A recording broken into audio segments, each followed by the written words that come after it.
Hi everyone, welcome to my channel. I am Simran Sahani. आज हम पढ़ेंगे क्लास 12th की ज्योग्राफी का चैप्टर 10 ह्यूमन सेटलमेंट।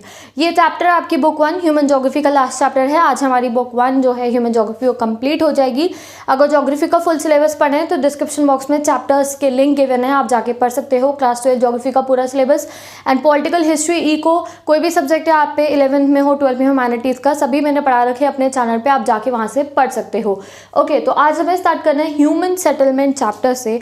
इसमें बेसिकली हम पढ़ेंगे कि किस तरीके से टाउन प्लानिंग, सिटी प्लानिंग हो रखी होती है, क्या क्या फैक्टर्स है। अब सेटलमेंट मतलब क्या है, जो लोग, cluster of people living. Cluster मतलब क्या, बहुत सारे लोग इकट्ठे रह रहे हैं। अब तुम्हारे मोहल्ले में अकेले लिखते हो, तुम्हारी जो सिटी है, क्या तुम अकेले रहते हो वहाँ पे? नहीं, there are many people in our city, in our town और इन आर विलेज। तो वो सब कहाँ रहते हैं? Everybody live in a house. सबके पास अपना अपना घर होता है।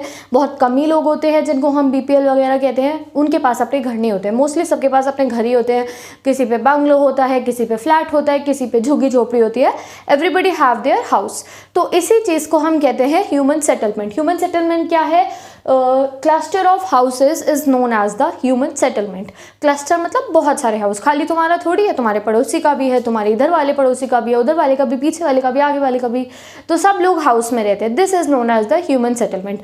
अब ह्यूमन सेटलमेंट विलेज लेवल पे भी होता है, टाउन लेवल पे भी होता है और सिटी लेवल पे भी होता है। ठीक है। Now why are we studying it under the human geography? हम इसको ह्यूमन ज्योग्राफी में इसलिए स्टडी करते हैं क्योंकि ये ह्यूमन के रिलेशंस को रिफ्लेक्ट करता है। हमें दिखाता है ये कि ह्यूमन का जो अर्थ है उसके साथ कैसा रिलेशन है। बिकॉज हम बिना घर के नहीं रह सकते, तो ये हमारे हर टाइप के रिलेशन को रिफ्लेक्ट करता है कि कौन से एरियाज़ है जहाँ पे लोग रहना ज़्यादा पसंद करते हैं। ऑब्वियस है, जहाँ पे हमें फैसिलिटीज़ लगती हैं, पानी के पास में या फिर पाइप से वाटर आना अवेलेबल है, तो उन एरियाज़ में हम रहते हैं। जहाँ इस एरिया के अंदर इलेक्ट्रिसिटी है, एजुकेशन है, हॉस्पिटल्स है, हर लोग वहीं रहना पसंद करते हैं। But at the same time there are some desert areas also. तो वो सब हम डिस्कस करेंगे किस तरीके से जो ह्यूमंस है वो सेटल हुए हमारे अर्थ। ओके, तो now let's study classification of settlement. तो देखो, इसके अंदर है रूरल अर्बन डाइकोटॉमी। कहते हैं कि एक रूरल एरिया होता है और एक होता है अर्बन एरिया। रूरल एरिया गाँव वाला हो गया, अर्बन एरिया शहर और टाउन वाला हो गया। तो इस पर डाइकोटॉमी, डाइकोटॉमी मतलब दो डाइवर्जिंग व्यूज़ है जिन पे कंसेंसस यानी कि उन पे लोग हाँ नहीं कर पा रहे हैं। उसका रीज़न क्या है वो अभी हम पढ़ेंगे। ऐसे ही हमने फर्स्ट चैप्टर में भी डाइकोटॉमी पढ़ा था between the disciple of geography की, कौन सी अप्रोच से हमें ज्योग्राफी को पढ़ना चाहिए, नोमोथेटिक या फिर दूसरी वाली जो अप्रोच थी। तो वैसे ही अब डाइकोटॉमी हमें लास्ट चैप्टर में मिली है कि क्या डाइकोटॉमी है कि रूरल कौन सा एरिया कहें हम और हम अर्बन एरिया किसको बोले। इस बात पे हमारी डाइकोटॉमी चलती है। तो कंसेंसस नहीं हो पा रहा है। डाइकोटॉमी जब भी होती है तो कंसेंसस नहीं होता है। तो फर्स्ट हमने सोचा कि देखो पॉपुलेशन को कंसिडर कर लेते हैं। अगर हमें कहना है रूरल एरिया ये है, अर्बन एरिया ये है। अगर किसी एरिया में पॉपुलेशन कम है तो वो रूरल एरिया, गाँव हो गया, पॉपुलेशन ज़्यादा है तो वो अर्बन एरिया हो गया। But this is not universally applicable. अगर हम इंडिया की बात करें तो ठीक है, जहाँ पॉपुलेशन कम है वो गांव है, जहाँ ज़्यादा है वो शहर है। बट अगर तुम इसे कंपेयर करो with other countries of the world, जो इंडिया के और जो चाइना है, उनके जो कुछ गाँव की पॉपुलेशन है वो तो अमेरिका के बड़े से बड़े शहर की भी इतनी पॉपुलेशन नहीं है। तो दिस जो कंपैरिजन है इट इज़ इनवैलिड। हम नहीं कह सकते कि पॉपुलेशन कंसिडर हम यूनिवर्सल बेसिस पे नहीं कर सकते हैं। सेकेंड क्या हमने करा, ऑक्यूपेशन की क्या ऑक्यूपेशन होती है। प्राइमरी एक्टिविटी जैसे ले लिया हमने कि जो गाँव है वहाँ पे मेनली प्राइमरी एक्टिविटी होगी, जो शहर है वहाँ पे कौन सी होगी, सेकेंडरी या टर्शियरी एक्टिविटी।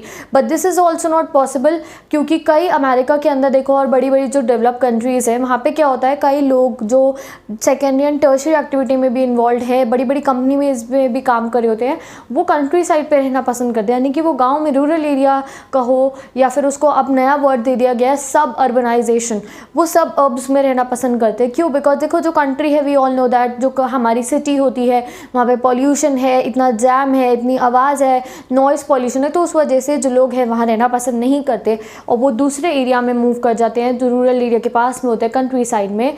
तो बड़े बड़े जो देश हैं वहाँ पे ऐसा ही होता है। लोग कहाँ रहते हैं? लोग सब अर्बन एरियाज़ में रहते हैं। सब अर्बनाइजेशन इसे कहते हैं। क्लीन इलाका होता है वो बिल्कुल, और वहाँ से वो अपने व्हीकल में बैठ के, ट्रांसपोर्ट फैसिलिटी तो आजकल इतनी बढ़ गई है, वहाँ से वो अपनी जॉब पे सिटी पे चले जाते हैं। जैसे अगर तुमने कभी वो कार्टून देखा होगा ओगी एंड द कॉकरोचेस, देखा है तुमने कैसा इतना सुंदर सा ओगी का घर है, बाहर इतना बड़ा पार्क, फिर दूसरे वाले का घर, और जब वो सिटी जाते हैं तो दिखाते हैं वो कार से कैसे सिटी बिल्कुल क्राउडेड होती है। तो बाहर के देशों में बहुत ट्रेंड हो गया है कि लोग सब अर्बन एरियाज़ में रहते हैं। तो ये, और थर्ड चीज़ क्या हुई, फंक्शन, कि फंक्शन के बेसिस पे माना गया। तो इसको भी हम यूनिवर्सली एप्लीकेबल नहीं कर सकते, बिकॉज अमेरिका जैसी कंट्री, अमेरिका की जितनी भी कंट्रीज़ है वहाँ पे, अब तुम सिंपल सा फंक्शन आपके बुक में बताया, पेट्रोल पंप, जो लोग पेट्रोल पंप पे काम करते हैं उनको रूरल एरियाज़ वाला माना जाता है, वो एक लोअर फंक्शन होता है उन कंट्रीज़ के मुताबिक। बट अगर हम इंडिया की बात करें तो इंडिया में तो जो रूरल एरियाज़ में पेट्रोल पंप होते ही नहीं है, इंडिया में तो ये अर्बन एरिया का फंक्शन है। तो therefore there is a dichotomy, इसलिए जो कंसेंसस है वो नहीं हो पा रहा है। तो हमारा कंसेंसस एक चीज़ पे हुआ था, लेट्स स्टडी, वो क्या थी के बेसिस पे एंड ऑक्यूपेशन के बेसिस पे हमने कहा कि ये जो डाइकोटॉमी है उस पर कंसेंसस नहीं हो रहा है। तो किस चीज़ पे हुआ, we finally considered on the facility. अब ये बात तो हर जगह पे सही होती है कि जो रूरल एरियाज़ है वहाँ पे फैसिलिटीज़ कम होती है एंड जो अर्बन एरियाज़ है वहाँ की फैसिलिटीज़ ज़्यादा होती है। तो डाइकोटॉमी में कंसेंसस कहाँ पे आया, हम फैसिलिटीज़ को कंसिडर करेंगे, जहाँ फैसिलिटी कम रूरल एरिया, जहाँ फैसिलिटी ज़्यादा वो अर्बन एरिया। अब एक बार रूरल एंड अर्बन का हम बिल्कुल ही टेक्निकल डिफरेंस पढ़ते हैं जो एग्जाम में आपको ज़रूर आएगा, differentiate between the rural and the urban area. तो rural areas are the one जहाँ पे मेनली प्राइमरी एक्टिविटी परफॉर्म होती है, सच बात है, कोई झूठ तो नहीं है। सेकंड क्या, अर्बन एरिया वो है जहाँ mainly secondary and tertiary activity perform होती है। रूरल एरिया वो एरियाज होते हैं जहाँ पे रॉ मटीरियल को एक्सट्रैक्ट करा जाता है, यानी कि हमने सब्जियां उगाई, हमने कोल्स माइनिंग करके निकाला, रॉ मटेरियल को एक्सट्रैक्ट करा जाता है। एंड जो अर्बन एरिया है वहाँ पे रॉ मटेरियल को प्रोसेस करा जाता है। अब अगर कॉटन निकाली है हमारे रूरल एरिया के लोगों ने तो फिर वो ट्रक में बैठ के आएगी अर्बन एरिया में, वहाँ पे फैक्ट्री के अंदर उस कॉटन से शर्ट बन जाएगी। तो यहाँ पे प्रोसेसिंग ऑफ रॉ मटीरियल होता है। थर्ड हुआ कि जो पॉपुलेशन होती है, अगर हम देखें फिर भी जो पॉपुलेशन जो होती है वो रूरल एरियाज में कम होती है, पॉपुलेशन डेंसिटी कम होती है, यानी कि कम लोग रह रहे होते हैं पर स्क्वायर किलोमीटर में as compare to the urban area. Urban area की पॉपुलेशन भी ज़्यादा होती है और पॉपुलेशन डेंसिटी भी ज़्यादा होती है। आगे हम डिटेल में इसके बारे में पढ़ेंगे। These are the short differences, मैंने कीवर्ड लिख दिया, तुम बस इसको सेंटेंस फॉर्म करके लिख देना। लास्ट क्या है कि जो इनकम स्टैंड और इनकम जो है, डेली इनकम जो होती है लोगों की, मंथली इनकम जो होती है, और जो स्टैंडर्ड ऑफ लिविंग है वो रूरल एरिया के लोगों का कम होता है as compare to the urban areas. Urban area का हाई स्टैंडर्ड ऑफ लिविंग है और जो इनकम होती है वो भी ज़्यादा होती है। और अगर हम बात करें अबाउट द सेटलमेंट की तो इनकी स्पेस्ड सेटलमेंट होती है। स्पेस सेटलमेंट मतलब कि दूर दूर पे घर बने होते हैं। एंड अर्बन एरियाज की क्लस्टर्ड सेटलमेंट होती है, यानी कि देयर इज लेस डिफरेंस, यानी कि जो जगह होती है घरों के बीच में वो कम होती है, थोड़ा कंजेस्टेड होता है urban area according to the, अगर हम कंपेयर करें रूरल एरिया से। तो ये इसका एक बेसिक सा डिफरेंस है कि आपको स्टार्टिंग ऑफ द चैप्टर में ही आप क्लियर कर लो एंड इस पे एग्जाम में क्वेश्चन आएगा तो डायरेक्ट इस कीवर्ड्स को तुम सेंटेंस फॉर्म करके लिख दोगे। अब हम type and pattern of settlement पढ़ेंगे। उसको अगर हम शेप के ऊपर अगर हम डिफरेंशिएट करना पाए तो दो टाइप के पैटर्न होते हैं, एक कॉम्पैक्ट और न्यूक्लिएटेड और दूसरा क्या है, डिस्पर्स्ड। ये शेप के ऊपर क्लासिफाई करा है हमने, तो this you have to learn. अगर शेप के ऊपर लिखने को आया तो आपको ये लिखना है। तो फर्स्ट क्या है, कॉम्पैक्ट और न्यूक्लिएटेड। इसमें क्या होता है, जो हाउस होते हैं वो एक दूसरे से चिपके बिल्ड क्लोजली क्लोज होके बिल्ड हो रखे होते हैं। ये मेनली कहाँ पे बने होते हैं, रिवर वैलीज में, और जो फर्टाइल प्लेन्स होते हैं ना उनमें बने होते हैं, यानी कि जो फर्टाइल इलाके हैं वहाँ पे बने होते हैं। ये माउंटेन एरियाज में नहीं बने होते या फिर कोई डेजर्ट एरिया में ऐसे हमारी कॉम्पैक्ट सेटलमेंट नहीं होती, वहाँ तो दूर दूर घर बने होते हैं, इतने कम लोग रहते हैं। जो फर्टाइल प्लेन है वहाँ पे कॉम्पैक्ट सेटलमेंट होती है। प्लस यहाँ की जो कम्युनिटीज़ होती है दे आर क्लोजली रिलेटेड। अगर तुम प्लेन एरिया में रहते हो तो तुम्हें पता है तुम्हारे जो मोहल्ले के लोग हैं, जो तुम्हारी लोकेलिटी के लोग हैं, सब लोग जो सराउंडिंग है दे आर क्लोजली रिलेटेड। सबको पता होता है एक दूसरे के घरों में क्या हो रहा है, तो they are closely related, they are together. ठीक है। Next is the disperse settlement. Disperse word से ही समझ में आ रहा है दूर दूर की सेटलमेंट। तो इसमें जो हाउसेज होते हैं वो दूर दूर पे बने हुए होते हैं, स्पेस अपार्ट पे होते हैं। बड़ी बड़ी फील्ड्स होती है बीच बीच में हाउसेज के, बड़ी बड़ी फील्ड। जैसे हम कोई मूवीज़ देखते हैं ना, हॉरर मूवीज़ देखते हैं, हम देखते हैं घर वो हमेशा हॉरर मूवी कोई भी हॉलीवुड की ले लो, घर कहाँ होता है बिल्कुल ही हम कहते हैं कौन रहता है ऐसे जगहों में, इतनी बड़ी सी फील्ड है आगे और घर है, फिर वो दूसरे पड़ोसी का घर इतनी दूर में, तो वो मान लो तुम्हारी डिस्पर्स सेटलमेंट होती है। इस पर लोग मिलते कहाँ हैं, हमने देखा है मूवी के अंदर मिलने के लिए क्या होता है, उनके पास चर्च यानी कि प्लेस ऑफ वर्शिप होती है या मार्केट होता है कॉमन, वहीं पे जाके लोग मिल सकते हैं। घर तो बहुत दूर दूर होते हैं लोगों के, तो this is known as a disperse settlement. तो इन एग्जाम्पल से तुम लर्न कर सकते हो शेप के बेसिस पे दो हमारे क्लासिफिकेशन है, कॉम्पैक्ट और nucleated, and second is the disperse settlement. तो विद दिस हमारा शेप के ऊपर कंप्लीट हो गया है। अब हम डिटेल में पढ़ेंगे दोनों को, एक बार रूरल सेटलमेंट को, एक बार अर्बन सेटलमेंट को। तो सबसे पहले किसको पढ़ेंगे, रूरल सेटलमेंट को। रूरल एरिया कौन सा, जहाँ पे मेन फोकस होता है प्राइमरी एक्टिविटी, वहाँ के लोग क्या करते हैं, एग्रीकल्चर करते हैं, डोमेस्टिकेट करते हैं एनिमल्स को, and they are extracting the raw material, तो वो रूरल एरियाज के लोग होते हैं। तो रूरल एरिया को क्या फैक्टर्स इफेक्ट करते हैं, क्यों लोग जाके रूरल एरिया में सेटल होते हैं, क्या होता है, तो देयर आर मेनी फैक्टर्स, आधे यहाँ लिखे हैं मैंने, एक ऊपर लिखा है, तो लेट्स स्टडी। तो फर्स्ट क्या है हमारा, जो है वाटर सप्लाई। तो जब भी कोई रूरल एरिया में सेटल होता है तो सबसे पहले क्या देखा जाता है, वाटर सप्लाई, कि पास में कोई वाटर बॉडी, कोई रिवर हो, कोई लेक हो, या फिर कोई वेल ही क्यों ना हो, जिससे कि जो नॉर्मल एक्टिविटीज़ है ऑफ ड्रिंकिंग, वॉशिंग, कुकिंग, वो आराम से उस पानी का यूज़ करके करी जाए। और सेकेंड चीज़ क्या हुई, फिशिंग। फिशिंग बहुत इंपॉर्टेंट, अगर रिवर के पास में रूरल एरिया है तो वो आराम से वहाँ से फिशेस लाके अपना पेट भर सकते हैं। कई बार अगर कोई सिचुएट नहीं होती वाटर बॉडी तो लोगों को आइलैंड्स पे, इनफैक्ट स्वैम्प्स पर से जाकर रहना पड़ता है। स्वैम्प्स होते हैं ना, निचले इलाके होते हैं, वहाँ पे पानी भरा हुआ होता है, छोटी सी नदी जा रही होती है, जिसको नहर भी हम कभी कभी कह देते हैं, छोटी सी जो नदी जा रही होती है नीचे इलाकों में, लो लाइंग एरियाज में, तो वहाँ पे भी लोग रहते हैंगे। दो वहाँ पे फ्लड आने का खतरा होता है, बट स्टिल वाटर बॉडी के लिए, वाटर लेने के लिए कई बार लोगों को वहाँ भी सेटल होना पड़ता है। सेकेंड एरिया क्या हुआ हमारा, लैंड। अब लैंड को कंसिडर करा जाता है, हर कोई उस इलाके में रहना चाहता है जहाँ पे जो लैंड है वो फर्टाइल हो, फर्टाइल प्लेन्स में रहना हर कोई चाहता है। जैसे कि अगर हम कंट्री साइड ऑफ यूरोप की बात करें तो वहाँ पे लोग अवॉइड करते हैं स्वैम्प को और लो लाइंग रिवर एरियाज़ को, उन्हें पसंद नहीं है निचले इलाकों में रहना जहाँ पे पानी भरा रहता है। क्यों नहीं है, उनको नहीं पसंद। But at the same time जो साउथ एशिया के लोग हैं, साउथ ईस्ट एशिया के लोग, वो उन्हीं इलाकों में रहते हैं, उन्हीं लो लाइंग एरियाज़ में रहते हैं। क्यों, क्योंकि वो वहाँ पे उस पानी से किसकी कल्टीवेशन करते हैं, राइस की कल्टीवेशन करते हैं। तो एग्जाम में आपको मेंशन करना पड़ेगा कि लैंड में लोग फर्टाइल एरिया में रहना पसंद करते हैं। अगर country side of Europe people की बात करें तो यूरोप के लोगों को स्वैम्प और लो लाइंग एरियाज़ में रहना पसंद नहीं है, बट जो साउथ ईस्ट एशिया के लोग हैं वो लोग रहते हैं लो लाइंग एरियाज़ के अंदर, क्योंकि वो वहाँ पे पानी आराम से मिल जाता है, तो वहाँ पे राइस का कल्टीवेशन करते हैं। थर्ड फैक्टर क्या है आपका, अपलैंड। अपर है हमारा अपलैंड, इसको क्या कहा जाता है, ड्राई पॉइंट्स। पीपल प्रेफर करते हैं कि वो अपलैंड में रहे, ऊंचे इलाके में रहे, क्योंकि जो हमारा स्वैम्प से और लो लाइंग एरियाज है, यहाँ पे सबसे ज़्यादा खतरा होता है हमारी फ्लड आने का। और कई जो ट्रॉपिकल एरियाज होते हैं, हमने बचपन से पढ़ा है ट्रॉपिकल एरिया, यानी कि जो केरला साइड अगर इंडिया में आप देखो, और बाकी जो हमारे ट्रॉपिकल एरियाज है कि सी कोस्ट के पास में, वहाँ पे स्टिल्ट हाउस बने होते हैं, यानी कि लकड़ी के या बैम्बू के जो स्टिक्स होती हैं उनके ऊपर हाउस खड़ा होता है। क्यों, जिससे कि फ्लड आए तो वो बच जाएं, डिजीजेज, वाटरबॉर्न डिजीजेज हो जाती हैं, इंसेक्ट्स आते हैं घर के अंदर, तो उससे वो बचे रहें डिजीजेज से, इसलिए वो अपना हाउस स्टिल्ट के ऊपर बनाते हैं। तो दिस इज द रीज़न लोग अपलैंड में रहना ज़्यादा पसंद करते हैं, वाटर बॉडी के पास में रहना पसंद करते हैं, लैंड फर्टाइल हो वहाँ रहना पसंद करते हैं। बाकी क्या है, बिल्डिंग मटीरियल अवेलेबल हो कि वो आराम से अपना घर बना पाए। इसमें आपको एग्जाम्पल दे रखा है ऑफ चाइना एंड हमारे अफ्रीका की केव ड्वेलिंग्स। वहाँ पे लोग केव्स के अंदर रहते थे, जैसे कि नहीं बस चाइना की केव ड्वेलिंग्स, लोग केव के अंदर रहते थे, आराम से वहाँ से वो मटेरियल जो होता है बिल्डिंग एक्सट्रैक्ट कर लेते थे। और जो अफ्रीका सवाना, वहाँ पे लोग मड ब्रिक के हाउस बनाते थे, किसके, मड के, मिट्टी की ईंटों के हाउस बनाते थे अफ्रीका सवाना के अंदर। और वुड सबसे ज़्यादा किसका यूज़ होता था बिल्डिंग मटीरियल में, फॉरेस्ट के पास में से वुड निकाल के वुड के हाउसेस पहले ज़माने में बना लिया करते थे। और अगर हम जाए कोल्ड एरियाज़ के अंदर तो वहाँ पे एस्किमोज रहते हैं, जो आइस के ब्लॉक्स होते हैं उससे अपना घर बनाते हैं, जिसको कहते हैं इग्लू। नेक्स्ट होता है हमारा फीचर डिफेंस। तो डिफेंस की बहुत ज़रूरत होती है। देखो हमेशा ही, आज के ज़माने से मिलिट्री की ज़रूरत नहीं है, पुराने ज़मानों से मिलिट्री की ज़रूरत होती है। तो डिफेंस के लिए लोग ऊंचले इलाके पे यानी किसी हिल पे रहना ज़्यादा पसंद करते हैं, जिससे कि कोई उन पर अटैक ना कर पाए। आइलैंड पे रहना पसंद करते हैं। और जो इंडिया के लोग थे, इंडिया के राजा महाराजा थे, वो क्या करते थे, फोर्ट्स बना लेते थे अपने हिल्स के ऊपर। जैसे हमने पद्मावत मूवी देखी, वो पहाड़ी के ऊपर फोर्ट बना हुआ था, तभी वो बचे हुए थे काफ़ी समय तक। तो these are the reasons. Defence को भी बहुत ज़्यादा देखा जाता है अगर सेटलमेंट हमें करनी होती है तो।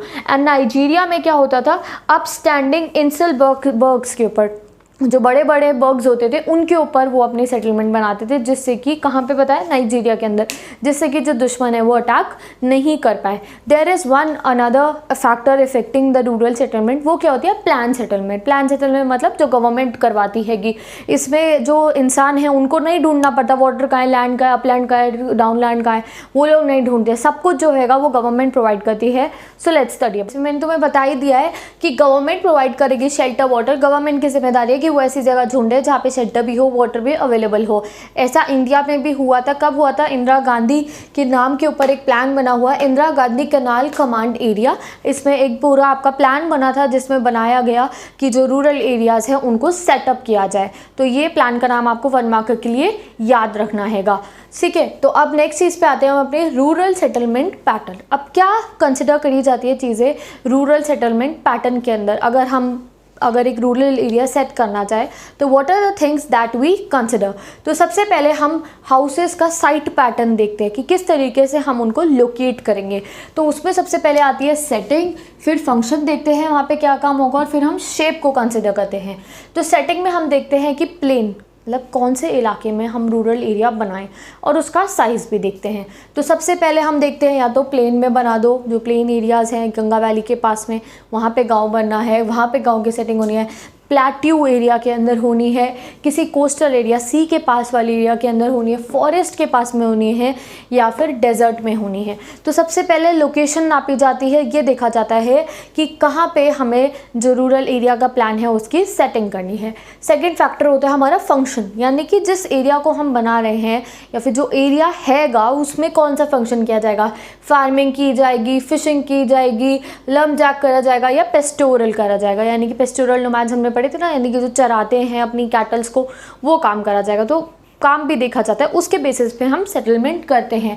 थर्ड है फॉर्म और शेप देखी जाती है कि जो जो हमारा रूरल एरिया का प्लान बनेगा, सड़कें जो बनेंगी वो किस हिसाब से बनेंगी। तो सड़कें बनने के यहाँ पे काफ़ी तरीके होते हैं, लेट्स स्टडी। फर्स्ट होता है हमारा लीनियर पैटर्न। लीनियर पैटर्न पे सड़कें कैसे बनती है, आप बुक में खोल लो पेज नंबर, उस पर मैप बना हुआ है, आपकी फिगर दे रखी है, अलग अलग दिखा रखी है कैसी होती हैं वो सड़कें। ऐसे तुम्हें समझ में नहीं आएगी जब तक तुम पिक्चर नहीं देखोगे।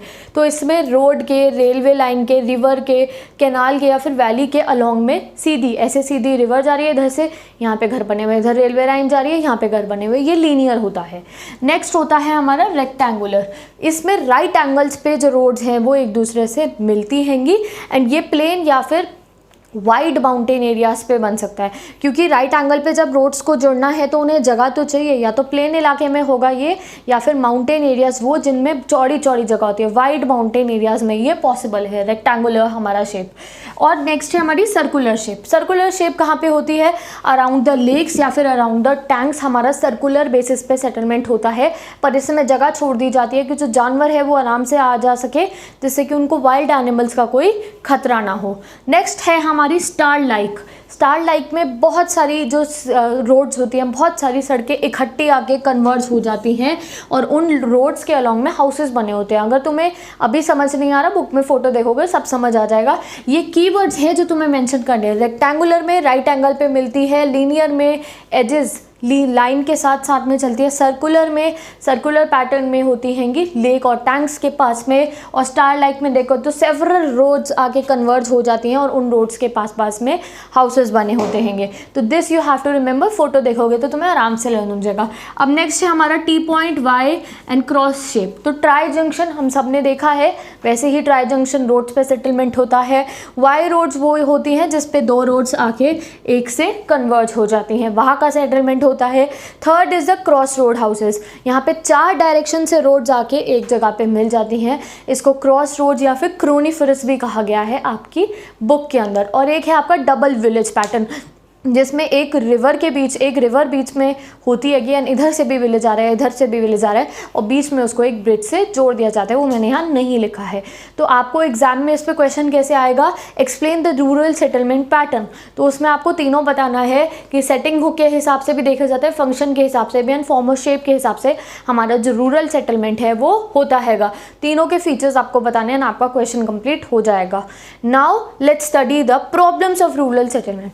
रूरल सेटलमेंट तो हमने कर दी, हमने रोड्स भी बना दी, सब कुछ कर दिया, बट प्रॉब्लम कहाँ आती है? We say that rural areas के अंदर फैसिलिटीज़ नहीं होती। तो क्या प्रॉब्लम आती है रूरल एरियाज़ में? देखो, सबसे बड़ी चीज़ क्या है? Lack of infrastructure.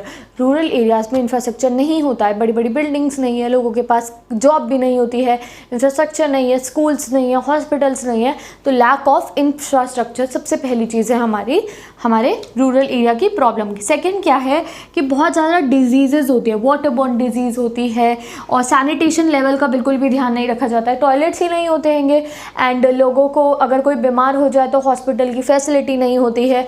These are the problem that are face in the rural areas. Irrigation facility ठीक से नहीं होती है, जिसकी वजह से फ्लड्स आ जाता है। कई रूरल एरिया ऐसे होते हैं जहाँ पे इरीगेशन ही नहीं होता है, तो ना तो वो फार्मिंग कर पाते हैं, और अगर फ्लड आ जाए तो उनकी सिचुएशन वर्स्ट हो जाती है। प्रॉपर हाउसेज नहीं होते हैं, लोग झोपड़ी वगैरह बना के रहते हैं, एनिमल के लिए शेड नहीं होता है, और सबसे बड़ी चीज़ क्या है? मेटल की रोड नहीं है, they are not connected to the urban area. अगर किसी को प्रॉब्लम हो जाए, किसी की तबीयत खराब हो जाए, रूरल एरिया में तो हॉस्पिटल है ही नहीं, और वो रुक बिना अच्छी खासी रोड हो तो कोई जल्दी से पहुंच सकता है, तो वहाँ तक वो अर्बन एरिया जो शहर है वहाँ तक भी नहीं पहुँच पाते, बिकॉज रोड ही नहीं है। मीन्स ऑफ कम्युनिकेशन नहीं है, यानी कि हमारे पास ना तो अच्छा आप कह सकते हो वहाँ पे टेक्नोलॉजी इतनी पहुँची होती है, ना ही ट्रांसपोर्ट इतना ज़्यादा हाई होता है, और हेल्थ केयर तो और एजुकेशन फैसिलिटीज़ तो बहुत कम होती है। तो आप इसे मेंशन करना, lack of infrastructure, lack of health care facilities, lack of sanitation, lack of housing, ये सब पॉइंट्स मेंशन करके आप बता सकते हो प्रॉब्लम्स ऑफ रूरल सेटलमेंट। तो यहाँ पे हमारा rural settlement. Okay, so now let's study the urban settlement and it's classification. तो अर्बन एरियाज बनना कब शुरू हुआ? लंदन में सबसे पहले अर्बन सेटलमेंट एस्टैब्लिश हुआ था 1810 AD में, जब वहाँ की पॉपुलेशन पहुँच गई थी 1 मिलियन। तो फर्स्ट अर्बन एस्टैब्लिशमेंट कब हुआ था? AD 1810 में, यानी कि AD 1810 में हुआ था, जब 1 मिलियन पहुंच गई थी पॉपुलेशन। एंड उसके बाद 1982 तक 175 कंट्रीज ऐसी थी जिनकी पॉपुलेशन 1 मिलियन तक पहुंच गई थी। अब अगर आज की बात करें तो पूरे वर्ल्ड की पॉपुलेशन में से कितनी पॉपुलेशन है जो अर्बन एरिया में रहती है? तो देखो, अगर आप NCERT का एडिशन 2017-18 वाला चेक करोगे तो उसमें गिवन है 52%, और नीचे ग्राफ दे रखा है कि 2017 के हिसाब से देयर इज 52%। बट अगर आप न्यू सेंसस चेक करोगे, न्यू तरीके की न्यू रिपोर्ट देखोगे तो उसमें 48% आता है population in the urban settlement. तो आप अपने देखना टीचर से पूछ के कि आपको क्या मेंशन करना है, इधर 52 और 48%। 48 बिल्कुल लेटेस्ट हैगा, ठीक है। तो कई बार ये जो डिजिट्स में प्रॉब्लम आती है, it is only because of the editions of the NCERT, ठीक है। नाउ कौन से फैक्टर्स है जो डिफाइन करते हैं कि कौन सा एरिया अर्बन है और कौन सा एरिया कैसा आएगा? तो अर्बन सेटलमेंट में सबसे पहले हम कंसिडर करते हैं पॉपुलेशन के साइज को, कि क्या पॉपुलेशन होगी। देन वी सी एडमिनिस्ट्रेशन, की एडमिनिस्ट्रेशन वहाँ पे कौन कर रहा है। हम ऑक्यूपेशनल स्ट्रक्चर को भी देखते हैं कि वहाँ के जो लोग हैं वो किस टाइप के एक्टिविटी में इन्वॉल्व है। And last we see the location. तो सबसे पहले पॉपुलेशन साइज की लोअर लिमिट कर दी होती है कि इतनी पॉपुलेशन है तो yes it is a urban area. For example Colombia में 1500 पीपल है तो it is a urban area. Portugal में 2000, अर्जेंटीना में भी 2000, USA एंड थाईलैंड के अंदर 2500 लोग हैं, 2500 लोग हैं, तो वो है एक अर्बन एरिया। इंडिया के अंदर 5000 पीपल आ देयर तो it is a urban area. और चाइना के अंदर अगर 30,000 पीपल आ देयर तो it is a urban area. Okay, अब पॉपुलेशन डेंसिटी को भी कंसिडर करा जाता है। इंडिया के अंदर अगर 400 पर स्क्वायर किलोमीटर लोग रह रहे हैं तो वो अर्बन एरिया, और नॉन एग्रीकल्चरल वर्कर रह रहे हैं तो it is a urban area. अब कुछ कंट्रीज जिनकी जो पॉपुलेशन है वो बहुत कम होती है, जैसे डेनमार्क, स्वीडन, फिनलैंड टाइप की, उन्होंने कहा if there are 250 people living then it is a urban area. And Iceland की बात करें तो वहाँ पे अगर 300 पीपल आर लिविंग तो it is a urban area. तो लो पॉपुलेशन कंट्रीज का इतना कम भी अगर हो जाए लोअर लिमिट तो it is a urban area, वो शहर है। Now we come to the occupational structure. Occupational structure में इंडिया कहता है अगर 75% लोग एक शहर के इन्वॉल्व है नॉन एग्रीकल्चर एक्टिविटी में, सेकेंडरी या टर्शियरी, क्वॉटरनरी, क्यूनरी, किसी भी एक्टिविटी में इन्वॉल्व है, एग्रीकल्चर बेस्ड नहीं है, प्राइमरी एक्टिविटी नहीं है, तो इट इज़ अ शहर, it is a urban area. और इटली के अंदर ये लिमिट कितनी है? 50% अगर नॉन एग्रीकल्चरल वर्कर है तो it is a urban area. अब आते हैं हम एडमिनिस्ट्रेशन के ऊपर। अगर जो अर्बन एरिया है वहाँ पे म्यूनसिपैलिटी का रूल है, म्यूनसिपल कॉरपोरेशन है, या फिर कैंटोनमेंट बोर्ड है, या फिर कोई भी लोकल वो बॉडी है उनको गवर्न करने के लिए, तो it is a urban area. Municipal corporation हो, कैंटोनमेंट बोर्ड हो, या फिर कोई भी अर्बन बॉडी हो रूल करने के लिए, तो it is a urban area. And Brazil और बोलिविया ये 2 लैटिन अमेरिका कंट्रीज़ हैंगी। इन्होंने क्या कहा है कि अगर कोई भी बॉडी है उनको रूल करने के लिए सेंटर में कोई भी बॉडी है तो उसको क्या कहा दिया जाता हैगा, अर्बन एरिया। यानी कि कोई छोटी सी भी कैसी भी बॉडी हो और वो रूल कर रही है, एडमिनिस्ट्रेशन कर रही है, तो उसको ये लोग अर्बन एरिया कह देते हैं।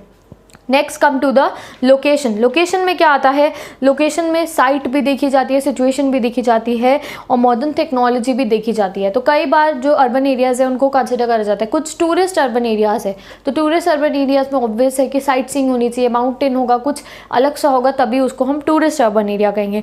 मिलिट्री अर्बन एरिया उसको कहेंगे जहाँ पे डिफेंस ज़्यादा अच्छा खासा होता है। सी पोर्ट अर्बन एरिया वही होगा जहाँ पे आसपास में सी पोर्ट है, वहाँ पे काम चल रहा है। एजुकेशनल अर्बन सेटलमेंट वो होगी जहाँ पे कोई ना कोई अच्छा खासा एजुकेशन इंस्टीट्यूशन है एंड वहाँ पे लोग आके पढ़ रहे हैं। इंडस्ट्रियल टाउन वही कहा जाएगा जहाँ पे पास में आराम से मिनरल्स अवेलेबल हैं, जहाँ पे पास में से, एंड वहाँ पे इंडस्ट्रीज़ में काम हो रहा है। And then there are also commercial and recreational urban settlement. सबके अलग अलग फीचर्स होते हैं, you just go through it. तो ये सब लोकेशन के बेसिस पे भी हमारे अर्बन एरियाज क्लासिफाइड होते हैं। तो विद दिस हमारा अर्बन सेटलमेंट कंप्लीट हो गया है। अब इसको हम डिटेल में डिस्कस करेंगे जैसे हमने रूरल सेटलमेंट को डिस्कस करा था। ओके गाइस, तो now we will study functions of urban centre. अब हमने फिर और ज़्यादा क्लासीफाई करा है जो हमारे अर्बन सेंटर, जो अर्बन सिटीज़, टाउन्स, कुछ भी आप कहो, उनका फर्दर क्लासिफिकेशंस पढ़ेंगे।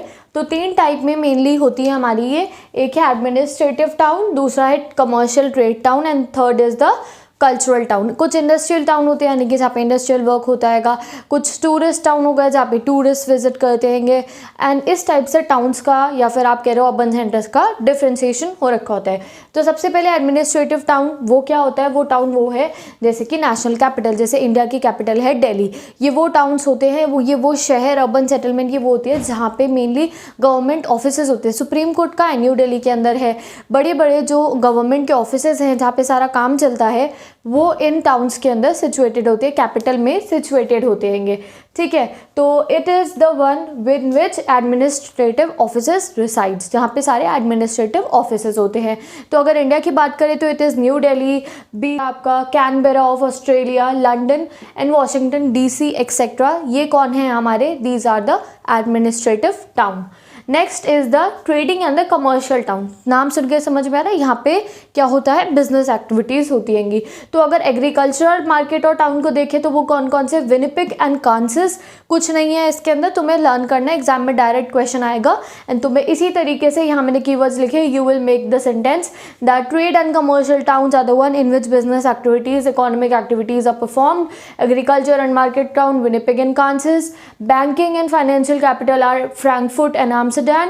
लार्ज इनलैंड सेंटर्स हैं हमारे मैनचेस्टर और सेंट लुइस। और अगर इंडिया की बात करें तो आगरा है सबसे बड़ा ट्रेडिंग सेंटर। तो इस तरीके से तुम्हें बस बैंकिंग और फाइनेंशियल, जहाँ पे कैपिटल कौन सी है, Frankfurt, Amsterdam. Large inland centres कहाँ पे हैं, इनलैंड सेंटर्स, तो वो है मैनचेस्टर एंड सेंट लुइस में। तो इसको तुम्हें आंसर फॉर्मेट में लिखना है। थर्ड बहुत आसान है, कल्चरल टाउन्स हमें पता है जो तीर्थ स्थल होते हैं जहाँ पे लोग धर्म करने जाते हैंगे, अपने धर्म के लोग अपने अपने तीर्थ स्थलों पे जाते हैंगे फॉर सीकिंग द पिलग्रिमेज। तो it is one is Jerusalem, Israel में है ये। Next is Puri, Jagannathpuri and third is Mecca. तो इन तीनों का नाम आप लिखोगे एंड आपको जो ये क्वेश्चन है इसमें फुल मार्क्स मिलेंगे if you mention these 3 towns. और आप इंडस्ट्रियल टाउन मेंशन कर सकते हो, बुक में एग्जांपल गिवन है, तो वो अगर 3-4 टाउन्स मेंशन कर दिए तो your marks will be gain. Next is classification on the basis of forms. अब हमने फर्दर, ये तो फंक्शंस के बेसिस पे क्लासीफाई करा, एक में एडमिनिस्ट्रेटिव वर्क हो रहा है, एक में बिजनेस हो रहा है, एक में हमारी जो कल्चर स्पिरिचुअल नीड्स है वो पूरी हो रही है। अब करेंगे classification on the basis of form. तो वो क्या है, एक लीनियर बेसिस, एक star basis and this is crescent. जैसे अभी हमने गाँव का पढ़ा था ना, स्टार शेप में सारी डायरेक्शन से जो रोड्स आती है वहाँ के कन्वर्ज होती है। लीनियर शेप हो गई जहाँ कैनाल के या फिर रेलवे लाइन के साथ में लंबी चौड़ी सड़क पे घर बने हुए होते हैं। तो इन तीनों शेप्स में ऐसी सिटी का प्लानिंग भी सेम होता है। ठीक है, अब अगर हम बात करें डेवलप्ड कंट्रीज़ की, जो डेवलप्ड कंट्रीज़ है वहाँ पे प्लान्ड सेटलमेंट होता है, यानी कि कोई कमीशन बैठती है वो प्लान करती है यहाँ पे ऐसे घर होंगे, यहाँ ब्रिज होगा, यहाँ ये होगा, यहाँ ये होगा। तो डेवलप्ड कंट्रीज़ में मेनली प्लान सेटलमेंट होता है। बट जब हम बात करते हैं डेवलपिंग कंट्री, जैसे इंडिया हो गया, चाइना हो गया, तो हमारी जैसे जो डेवलपिंग कंट्री है वहाँ पे मेनली हिस्टोरिकल बेसिस पे इरेगुलर टाउन बने, यानी कि जैसा बना हुआ है वैसा बना हुआ है, लोग उसमें रह रहे हैं। ठीक है, तो सेटलमेंट में हमें अगर हम कोई भी अर्बन सेटलमेंट कंसिडर करते हैं तो हम उसका आर्किटेक्चर देखते हैं, उसका हाउस का स्टाइल देखते हैं, किस टाइप से हाउस बने हुए हैं, एंड हिस्टोरिकल जो वहाँ पे कुछ हिस्टोरिकल मॉन्यूमेंट्स वगैरह हो वो भी देखते हैं हम, एंड वहाँ का कल्चर क्या होता है, उन सब चीज़ों को कंसिडर करके हम एक जो अर्बन सेंटर है उसको नापते हैं। या फिर अगर हमें कोई प्लान डेवलपमेंट करनी हो तो इन सब फीचर्स को पहले देखेंगे, then we will do the plan development. अब प्लान डेवलपमेंट कहाँ होती है? डेवलप्ड कंट्रीज़ में, एंड डेवलपिंग कंट्रीज़ में नॉन प्लान डेवलपमेंट होती है। अब इंडिया का Chandigarh and Canberra of Australia, ये हैं हमारे एक ऐसी प्लान्ड सेटलमेंट्स, एक ये स्मॉल टाउन्स है, छोटे शहर हैं, बट ये पहले ज़माने में वॉल्ड हुआ करते थे, यानी कि वॉल्ड, चारों तरफ से वॉल्ड थे, बट अब they are considered the urban sprawls. Urban sprawls क्या होता है? अर्बन स्प्रॉल्स ऐसी जगहें जहाँ पे कम लो डेंसिटी ऑफ पॉपुलेशन, यानी कि घर दूर दूर बने। आपने देखा है ना चंडीगढ़ सेक्टर 17 कितने बड़े बड़े घर बने होते हैं, इतना इतना डिस्टेंस होता है, हम कहते हैं बहुत क्लीन हैगा, दूरी पे घर बने होते हैं लोगों के। तो अर्बन स्प्रॉल्स ऐसी जगह होती है जहाँ पे बहुत दूरी दूरी पे लोगों के घर बने होते हैं, क्लीनर एनवायरनमेंट होता है। तो Chandigarh and Canberra are the urban sprawls, ये आपको 1 मार्कर के लिए याद रखना है। तो यहाँ हमारा ओके अब हमें 2 अर्बन सेंटर्स के बारे में बताया गया, 2 कैपिटल शहर कहाँ के, एक अदिस अबाबा जो इथोपियन कैपिटल है, and the second is the Canberra. उनके बारे में हम डिटेल में पढ़ेंगे। ये 2 एग्जाम्पल्स बुक में दिए, तो ऑब्वियसली इन पे से क्वेश्चन आएगा आपके एग्जाम के अंदर।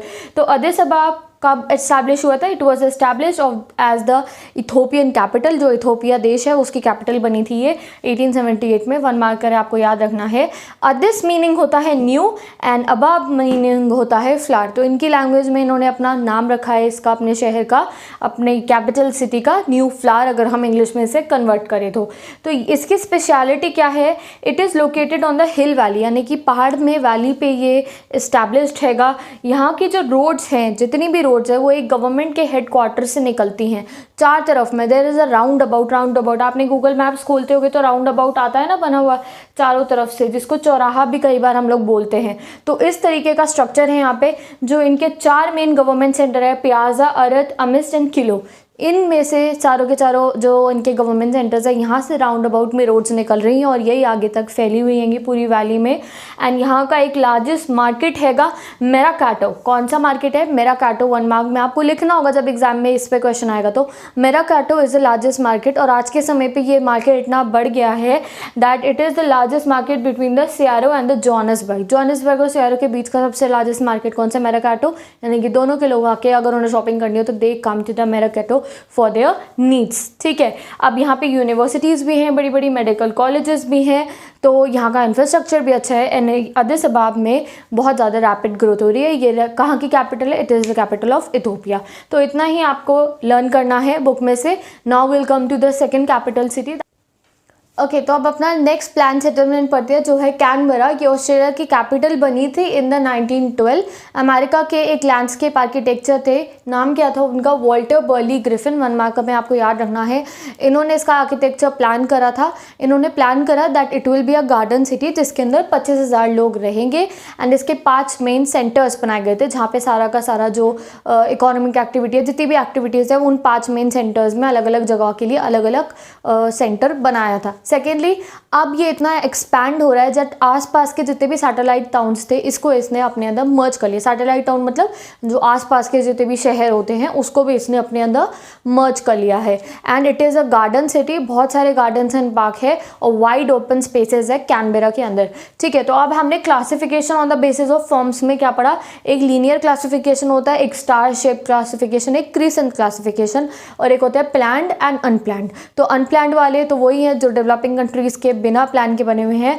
एंड अगर प्लान सेटलमेंट की बात करें तो हमने उसमें 2 एग्जाम्पल पढ़े हैं, Addis Ababa and the second is Canberra. तो अगर फॉर्म्स के बेसिस पे आपको क्लासीफाई करने का क्वेश्चन आया, what are the classification of urban centres on the basis of the form, तो उसमें स्टार, लीनियर, ये सब लिखे Addis Ababa and the Canberra, दोनों का प्लान सेटलमेंट के एग्जाम्पल आपको लिखना है। कई बार 2 मार्कर में आ गया प्लान सेटलमेंट के एग्जाम्पल बताओ, तो Addis Ababa and the Canberra is the example. तो यहाँ आपका हाफ ऑफ द से भी ज़्यादा चैप्टर कंप्लीट हो गया। आप पढ़ेंगे टाइप्स ऑफ अर्बन सेटलमेंट, कितने टाइप्स की अर्बन सेटलमेंट होती है। अभी तक हम चैप्टर में कंफ्यूज था, टाउन किसको बोले, शहर किसको बोले। तो लेट्स स्टडी। तो टाउन क्या है? Enlarged village. जो विलेज है थोड़ा बड़ा विलेज 5,000 तक जिसकी पॉपुलेशन अगर इंडिया को कंसिडर करें तो उसको हम टाउन कह देते हैं। ये एक ऐसा टाउन जो होता है वो एक ऐसा बड़ा विलेज है जहाँ पे हर एक टाइप का काम होता है। वहाँ पे रिटेल एक्टिविटीज़ भी होती है, होलसेल एक्टिविटीज़ भी होती है एंड प्रोफेशनल सर्विसेज जैसे कि टीचर हो गए, डॉक्टर हो गए, लॉयर्स हो गए, प्रोफेशनल सर्विसेज भी यहाँ पे मिलती है। ठीक है, कस्बा भी कहते हैं इनको कई बार टाउन्स को। तो ये होते हैं हमारे towns. Second is city. City क्या है? Leading town. हम यहाँ पे 6 सिटी है, 1 2 3 4 5 6। इसमें से जो ये थर्ड वाली है ये सबसे बढ़िया है, सबसे ज़्यादा डेवलप्ड हो रही है, तो इसको हम कह देंगे सिटी।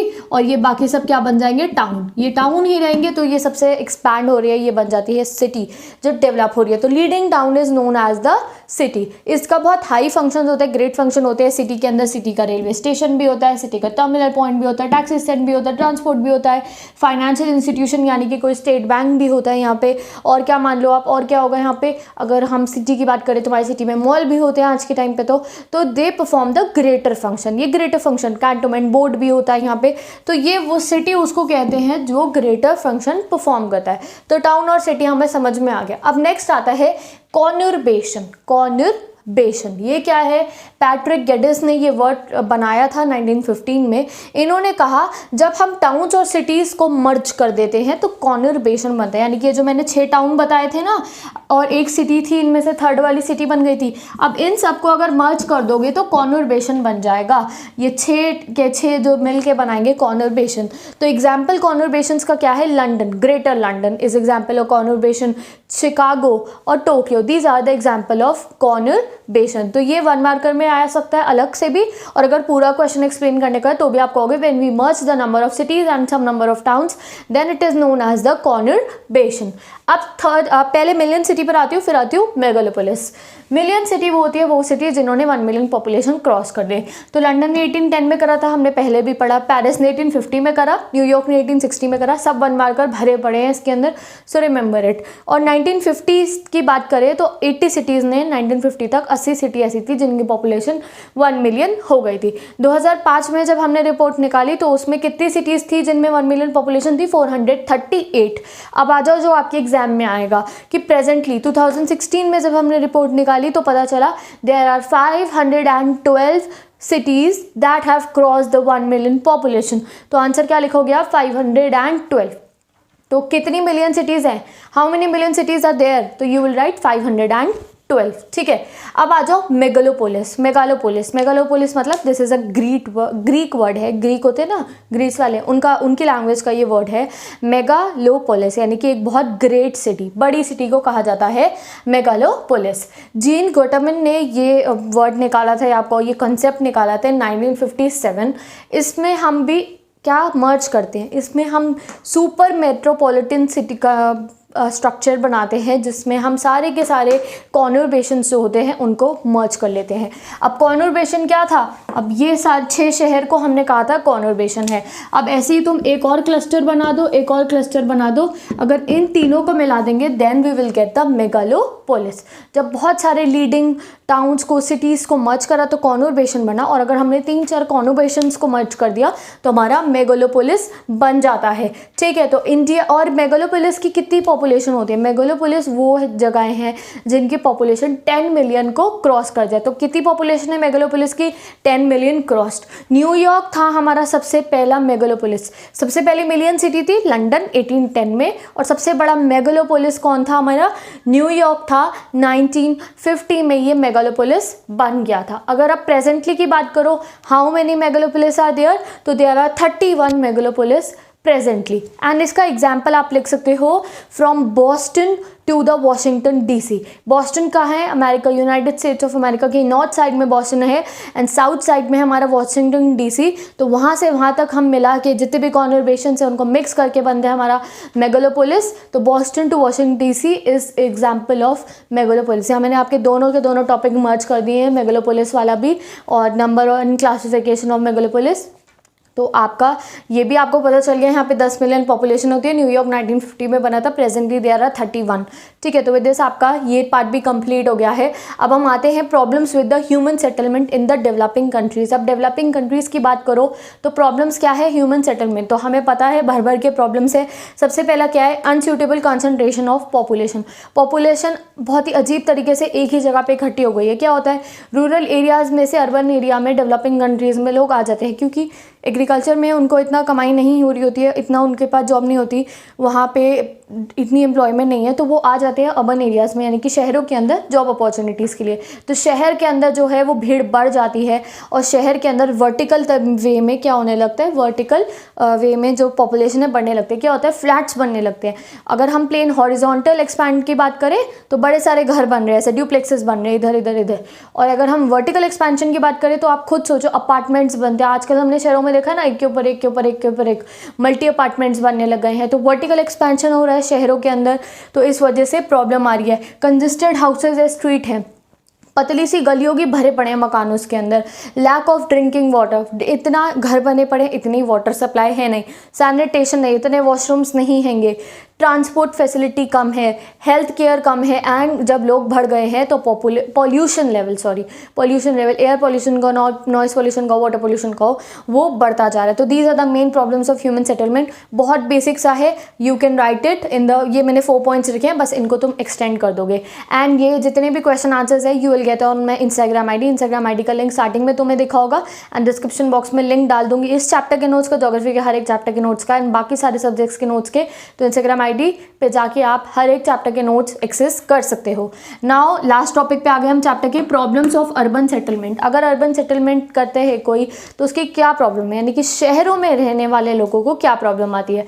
तो उसका भी सबसे पहला फीचर देखो वही है जो मैंने तुम्हें ऑलरेडी पहले बता दिया कि वर्टिकल वे में एक्सपैंड हो रहा है, रूरल से अर्बन पॉपुलेशन आ रही है, तो इस वजह से सबसे ज़्यादा प्रॉब्लम क्रिएट होती है। गाँव वाले लोग गाँव में न रह के शहर में आते हैं, वहाँ पे वर्टिकल एक्सपेंडेशन होता है, तो इस वजह से एशिया की कंट्रीज़ में ये सबसे ज़्यादा प्रॉब्लम्स आ रही हैगी। अब आते हैं हमें इकोनॉमिक प्रॉब्लम पे। इकोनॉमिक प्रॉब्लम अराइज होती है जब ये माइग्रेशन होता है, जब रूरल अर्बन माइग्रेशन होता है तो इकोनॉमिक प्रॉब्लम होती है। शहर में अनएम्प्लॉयमेंट बढ़ने लगती है, और शहर में लैक ऑफ स्किल लेबर हो जाती है। स्किल लेबर मतलब पढ़े लिखे, जिनके अंदर स्किल्स होती हैं, कोई स्किल लेबर की कमी हो जाती है, इसलिए लोग अनएम्प्लॉयमेंट रहते हैं। And saturated employment opportunities. अब इंडिया एक ऐसा देश है जहाँ पे एम्प्लॉयमेंट अपॉर्चुनिटीज़ बढ़ ही नहीं रही है, बच्चे आए जा रहे हैं डिग्री पे डिग्री लेके, बट एम्प्लॉयमेंट तो इतनी है ही नहीं जितने बच्चे पढ़ लिख के आगे निकल रहे हैंगे। This is the problem. Next we come to the socio cultural problem. इसमें सोसाइटी के एंड कल्चर बेस्ड दोनों प्रॉब्लम आ जाती है। सोसाइटी प्रॉब्लम मतलब lack of health and education, यानी कि ना ही स्कूल है ना ही अच्छे हॉस्पिटल हैं। ट्रांसपोर्ट फैसिलिटी बहुत कम है, हमने देखा है बस के अंदर लोग भरे पड़े होते हैं एक दूसरे के ऊपर। Lack of basic needs, there are many people जो BPL में रह रहे हैं, बिलो पॉवर्टी लाइन है, ना घर है उनके पास, ना छत है, न पानी है, ना वॉशरूम है, तो they have lack of basic needs. Unbalance sex ratio, हमारे इंडिया का सेक्स रेशियो अनबैलेंस है, मेल ज़्यादा है फीमेल कम है, तो जितने भी अर्बन सेटलमेंट्स है वहाँ का जो बैलेंस है वो जो सेक्स रेशियो का है वो बिल्कुल ख़राब हैगा।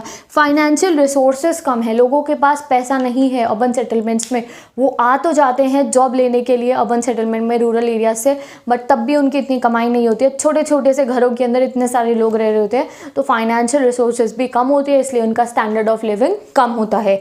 Next we come to the environmental factor. सबसे बड़ा एनवायरमेंटल फैक्टर क्या है, lack of urban waste disposal. शहर में वेस्ट डिस्पोजल सिस्टम नहीं होता, नाले भरे पड़े रहते हैं, उनकी सफाई नहीं होती है, और जो सीवेज है, सीवेज कहो या कूड़ा कहो, उसका ट्रीटमेंट ही नहीं करा जाता है, एंड उससे डिजीजेज होती हैं।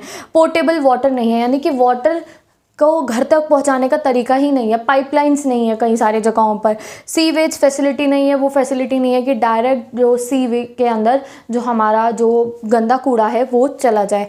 And next is the pollution level. हर एक जो हमारा शहर है उसका बढ़ रहा है। अभी रिसेंटली तो हमें बिना कोरोना वायरस के भी मास्क लगा के घूमना पड़ा था, अगर आपको याद हो तो इंडिया के अंदर भी आज के टाइम पे पॉपुलेशन लेवल और जितने भी अर्बन सेंटर्स होते हैं ना, कोई भी अर्बन सेंटर ले लो आप, चाहे अमेरिका का ही ले लो, वहाँ पे भी पॉल्यूशन राइज हो रहा है बिकॉज जो पॉपुलेशन है वो इंक्रीज होती है तो पॉल्यूशन लेवल राइज होता है, नॉइस पॉल्यूशन को, एयर पॉल्यूशन को या वाटर पॉल्यूशन को।